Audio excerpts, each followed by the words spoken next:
Laurel and Hardy, Batman and Robin, Bonnie and Clyde, ranch dressing, and anything that I am willing to put in my mouth.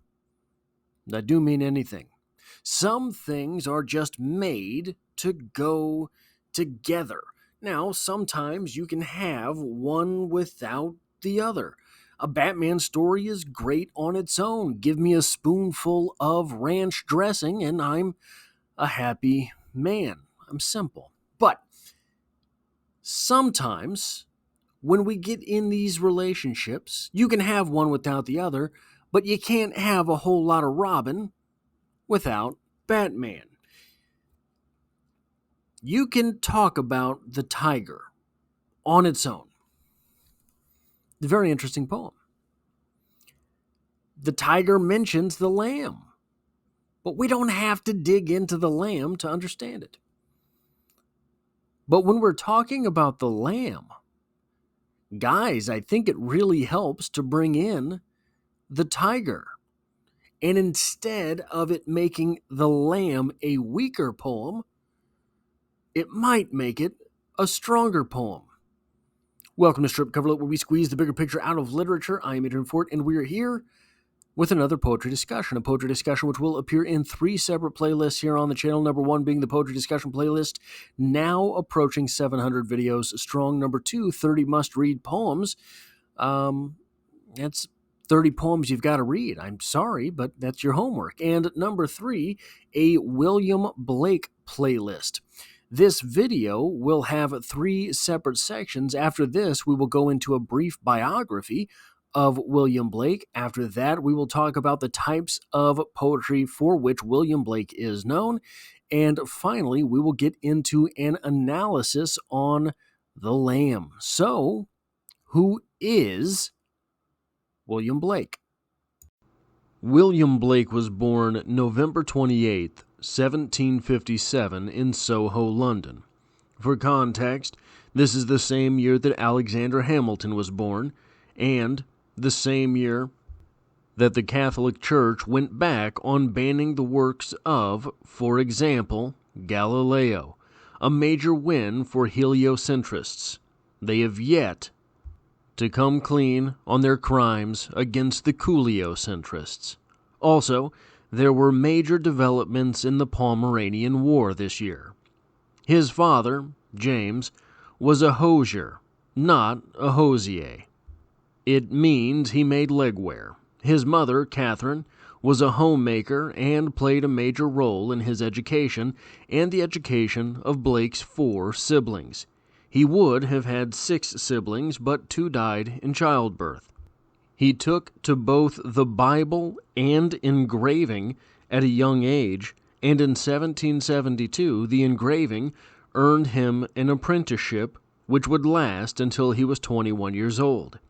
In 1779, Blake enrolled at the Royal Academy and earned his first exhibition in 1780. In 1782, he married Catherine Boucher. She would go on to engrave and color for him, which just goes to prove the couple that engraves together stays together. Blake would publish poetical sketches in 1784.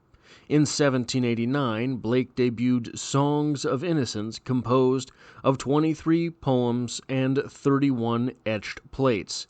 In 1791, he illustrated the original stories from real life for Mary Wollstonecraft. In 1794, Blake came out with Songs of Experience, which was itself composed of 26 poems and 27 etchings. In 1880, Blake moved to Sussex and concentrated on illustrations. But by 1804, he moved back to London to begin work on Jerusalem, the emanation of the giant Albion. It is what was referred to as a prophetic work based on the mythology made up by Blake himself. Jerusalem is often referred to as Blake's most ambitious work, as it is an epic poem in 4 chapters and adorned with 100 engraved plates.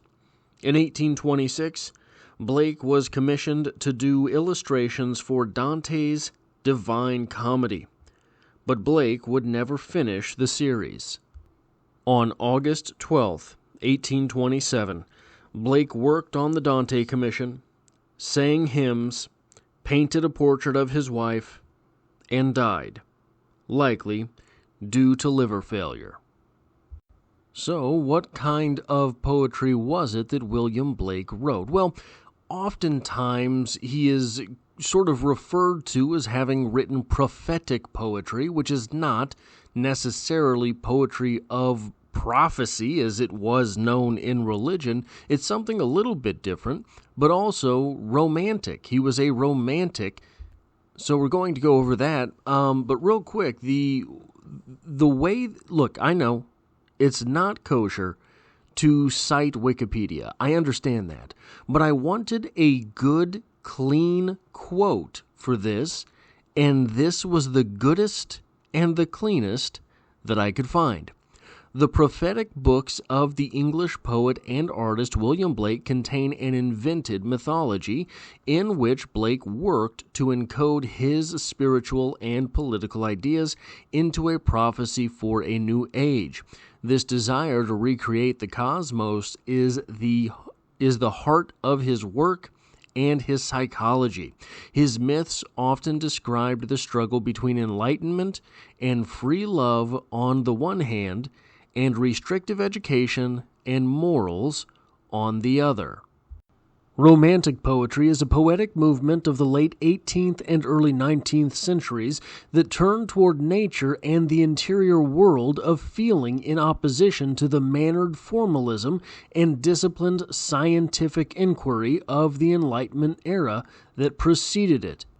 English poets such as William Wordsworth, Samuel Taylor Coleridge, John Keats, Percy Bysshe Shelley, William Blake, and Lord Byron produced work that expressed spontaneous feelings, found parallels to their own emotional lives in the natural world, and celebrated creativity rather than logic.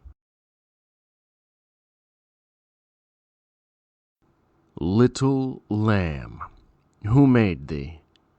Dost thou know who made thee? Gave thee life and bid thee feed by the stream and o'er the mead? Gave thee clothing of delight, softest clothing, woolly, bright? Gave thee such a tender voice, making all the vales rejoice?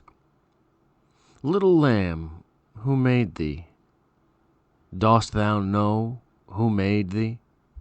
Little lamb, I'll tell thee. Little lamb, I'll tell thee. He is called by thy name, for he calls himself a lamb. He is meek and he is mild. He became a little child, I a child, and thou a lamb. We are called by his name. Little lamb, God bless thee. Little lamb, God bless thee.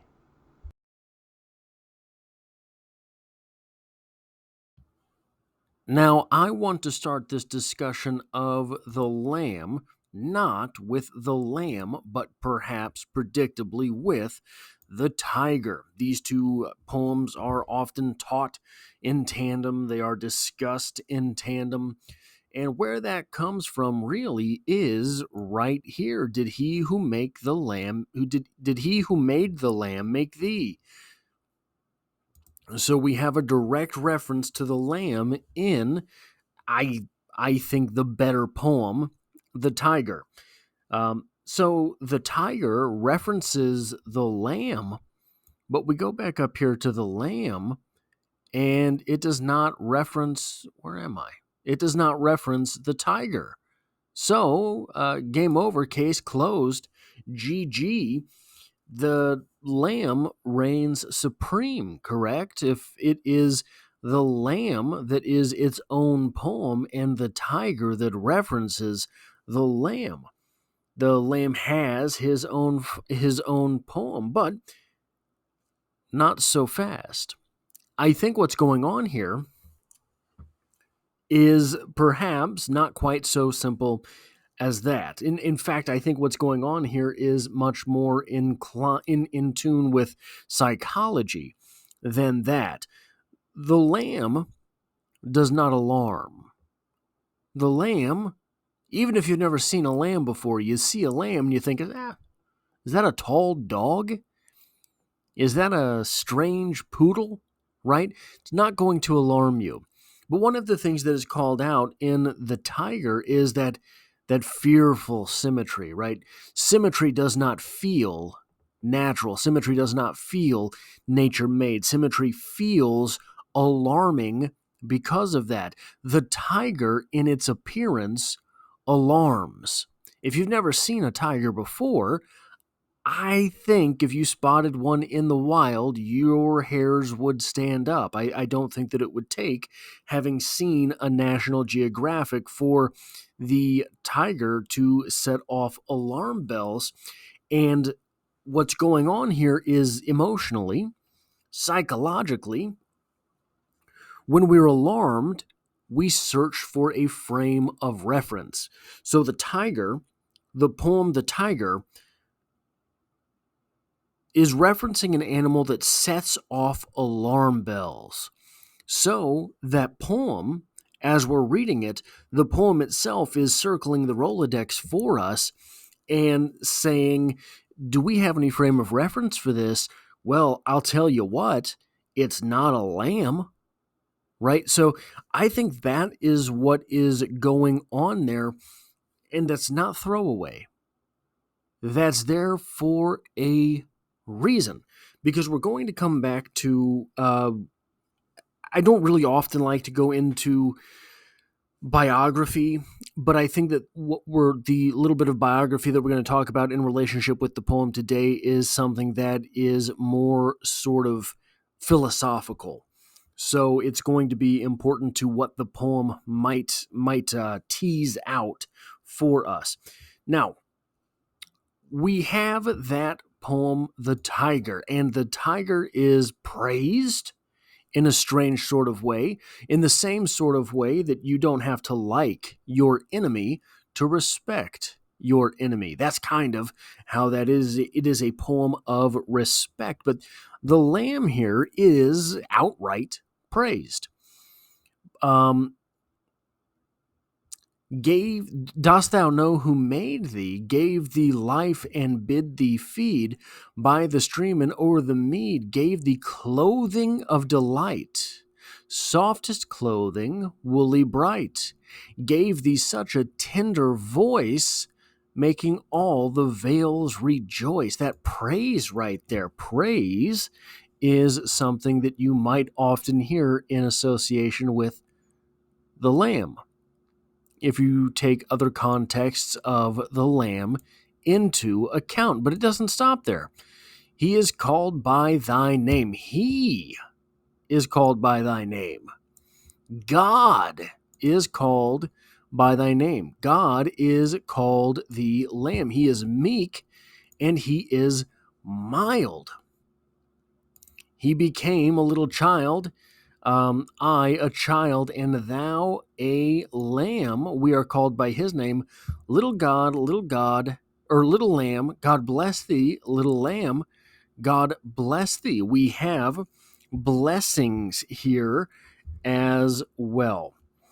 So what is being praised here, really, the qualities being praised, meek and mild, your tender voice, your woolly fur, all of these things that are useful to people, but they're not defensive. You know, you're not going to fear the cuddliest creature around. It's being on the soft side. It's being so tame that is being praised here. But here's another question. Where is the lamb? Well, if we're looking, making all the vales rejoice, we can assume that the lamb here is in the vales, is in the valleys. Where is the tiger? In the forest of the night.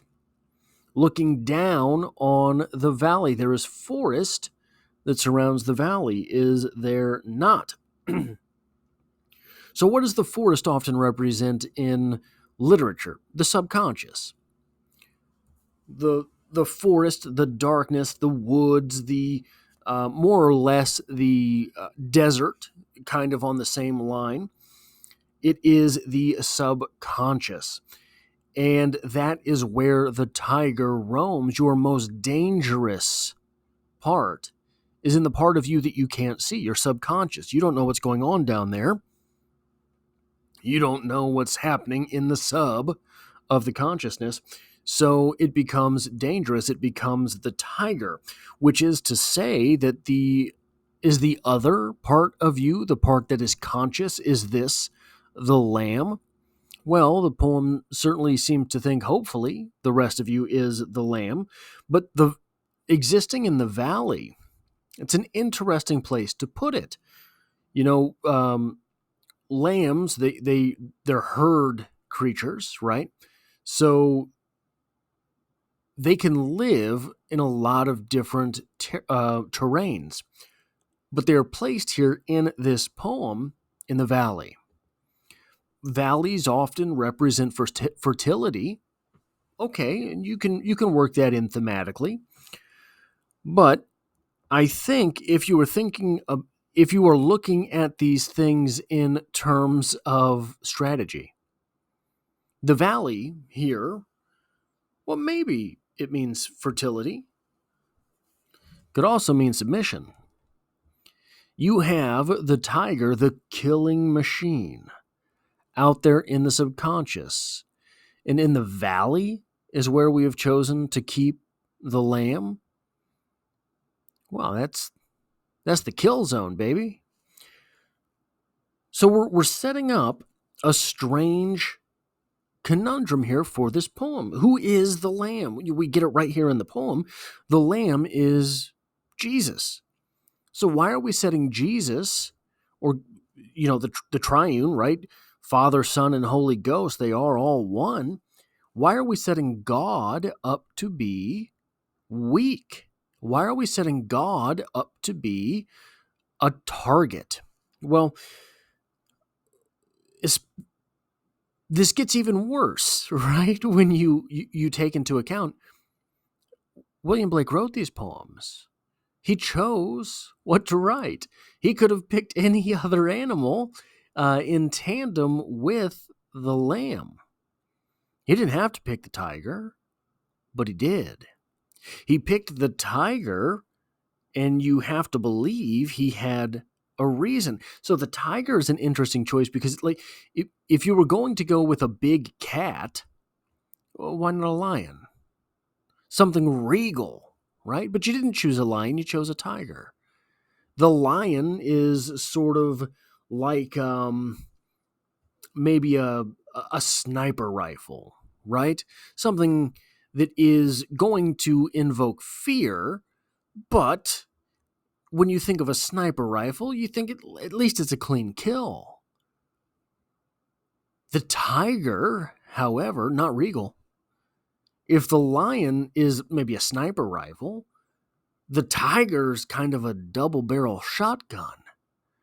Well, it's scary in a very different way, right? So it feels more visceral there. So why present these two together, the lamb and the tiger, if the lamb is just going to be absolutely doomed here? Well, and this is where we get into a little bit of the biography part, and quite frankly, we get into some speculation on my behalf, but I'm trying to make the most sense out of this that I can. Blake was a Christian, but I think he would not be a Christian that you or I might readily recognize as Christian. For one, he absolutely hated organized religion, didn't like organized religion. He was a mystic. We don't really have many mystics. Mysticism isn't a big component of Christianity as we think of it today. Well, what does a mystic mean? What kind of means you have a direct pipeline to God. So, if you're looking at things as a worshiper, as someone who defines themselves as Christian, Blake believes that he has a direct line to God. He gets to take a little bit of God whenever he wants or needs it. Wakes up in the morning having a rough time, call in to God and get your manna. Well, what might that look like if you chose an animal to represent it? Maybe something that grows wool in an absolute inordinate fashion.